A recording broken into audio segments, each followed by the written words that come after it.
Bienvenidos a la lección número 4. Este es nuestro estudio sobre la epístola a los Hebreos. En esta ocasión, el autor de la lección nos lleva a repasar y a reflexionar sobre el concepto de Cristo como nuestro hermano. Cristo, el hermano fiel. En este momento entonces quiero empezar diciéndote que hay una parte en especial me llamó la atención de los textos analizados esta semana, que es la que voy a tomar y me voy a concentrar en ella para sacar algunas lecciones prácticas para nuestra experiencia espiritual. En primer lugar, me gustó mucho la declaración de la lección cuando dice que el perfeccionamiento al cual se refiere Hebreos, el perfeccionamiento de Cristo, tenía que ver con ser equipado para salvarnos. Entiendo entonces que si esta es una buena forma de definir la perfección o el perfeccionamiento que Cristo recibió para salvarnos, el equipo que recibió para salvarnos bien podría ilustrarse de diferentes formas, así como alguien que se dedica a salvar la vida de alguien que se está ahogando, por poner, repito, una ilustración, pues debe tener algo mínimo como equipo o herramientas, estar equipado el mismo con instrucción, capacitación para poder salvar, rescatar a quien necesita su ayuda. Bueno, entonces de manera similar Cristo fue equipado para salvarnos. Y el autor de Hebreos, el apóstol Pablo, nos dice que hubo básicamente dos medios por los cuales Cristo fue equipado: a través del sufrimiento y a través de la obediencia. Sufrimiento y obediencia. Cristo no tenía por qué haber pasado por ninguna de las dos. De hecho, podemos ver que hay similitudes, pero también grandes diferencias entre el sufrimiento de Cristo y su obediencia y lo que él esperaría de nuestra propia comprensión del sufrimiento y de la obediencia. Él sufrió para salvarnos. Sufrió muchos padecimientos con el fin de salvarnos. En el caso de la obediencia, él no era desobediente y se volvió obediente. Como resalta la lección, él más bien era quien mandaba y regía el universo, pero tuvo que aprender la obediencia, someterse como un ser humano y aprender a obedecer. Ahora, ¿de qué le servía saber esto a los cristianos que estaban enfrentando problemas, que estaban enfrentando desánimo en el primer siglo de la era cristiana? Bueno, aquí vamos con las similitudes y diferencias. En primer lugar, si Cristo Jesús sufrió, entonces hay algo con lo cual puedo identificarme con Él y Él conmigo. Yo no soy el único que está padeciendo por ser fiel a Dios, no soy el único que padece por tratar de hacer las cosas bien. Cristo mismo también sufrió. Hay una similitud. Claro, la diferencia es que Él sufrió para salvarnos. Nosotros no sufrimos para salvar a nadie.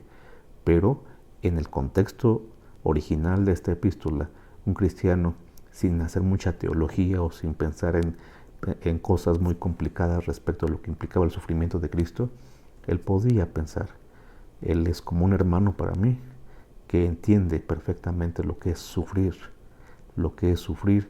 por tratar de ser fiel, por tratar de poner en alto el cristianismo que he aprendido y que creo que tiene que ver con mi salvación. Bueno, en cuanto a la obediencia pasa algo semejante. Hay una lección aquí también para los cristianos del primer siglo. Si Cristo, siendo el Dios del universo, siendo el creador, siendo aquel que está en el trono del universo, Él aprendió a obedecer, yo creo que Cristo también espera que sea obediente como Él, diría un cristiano de aquel entonces. Como decíamos, Cristo no obedeció porque había fallado a la ley o aprendió a obedecer porque era un pecador que faltaba a la ley constantemente. Hay una gran diferencia ahí con nosotros, pero Él fue obediente y en eso se parece a lo que se esperaría de cada uno de nosotros, de los cristianos. El cristiano del primer siglo que padecía y entendía que Jesús había sufrido por él y que incluso fue capaz de hacerse obediente, podía bien pensar: yo también quiero ser obediente. Él me puede capacitar para ser obediente. ¿Recuerdas lo que vimos en alguna lección anterior? Hebreos 2:10. Él es el capitán, Él va adelante, Él es el campeón, Él es el precursor, Él es el autor de la salvación. Por lo tanto, si Él fue equipado para salvar, y eso incluyó el sufrimiento y su obediencia, Si yo paso por cosas semejantes, estoy siguiendo el ejemplo de Cristo. Y esto nos lleva a entender que un cristiano del primer siglo, pero también nosotros, podemos resumir todo esto con las dos letras S que hablan, en resumen, creo yo, de la obra de Cristo Jesús. Jesucristo, en Hebreos y en general en el Nuevo Testamento y en nuestra vida sobre todo, deberá ser siempre tomado en cuenta con estas dos letras S. Él es el Salvador, pero también es el Señor. El Salvador que estuvo dispuesto a sufrir hasta la muerte, pero también el Señor que a pesar de serlo, obedeció, pero ahora como Señor también espera que lo obedezcamos. Un cristiano del primer siglo sabía que entonces alguien que sufrió como Cristo para salvarle y le decía después, sigue mis pasos, sé obediente, sé fiel, lo que estaba haciendo era responderle por amor, diciendo, Señor, si he de sufrir, si he de ser obediente, lo hago, porque tú me capacitas, porque estoy siguiendo tu ejemplo. Señor y Salvador, Salvador y Señor, tú eres eso para mí. Lo había olvidado, por eso me desanimo, por eso tropiezo.